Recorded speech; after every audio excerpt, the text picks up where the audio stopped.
what would you change, or what are you planning to do in your Passover meal different this year? And that would be our last question. Okay. Now, in regard to Passover, I will mention only one thing. It is clear that if not all the hostages are back home and able to celebrate with their families, that we will mark this tragedy during our Seder. We will leave an empty chair. We will mention it at the beginning of the Seder. Definitely, their story will be part of our Agada. I want you to know that there are many interesting initiatives right now in Israel to include testimonies of people from the southern communities, from the families of the hostages, and to bring them to the Agada in different places during the ceremony. And I'm sure that in the coming few days, part of those materials will be translated to English. So I'm calling you to Google it, and I'm sure maybe unacceptable, we can do it together to identify a few pieces of readings that were presented recently by families, by the different communities. But following what I said about the need always to balance, to balance the need to protect our borders with the need to present a vision for better days, there is something I want to remind us all, and it's about a tradition that we all recognize. Strangely, our tradition roots the particular message of our tradition and the universal message of our tradition in the same event of the Exodus. Now, it is strange because we can think about a different option of rooting the universal message in the creation of the world. The Torah starts with the creation of the world and with humanity, and not with Avraham Avinu or Moshe Rabbeinu.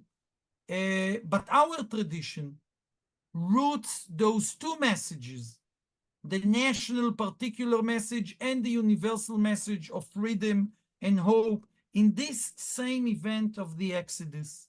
And one of the traditions we all know is the tradition to take drops of wine out of the cup when we read the 10 plagues at Eser HaMakot. It's a known tradition.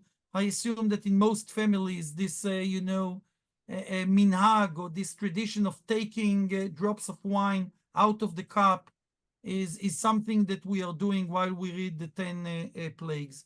This tradition is first presented, I don't know if you know, by Don Yitzhak Abarbanel. Don Yitzhak Abarbanel had to leave Portugal and then Spain as part of these anti-Semitic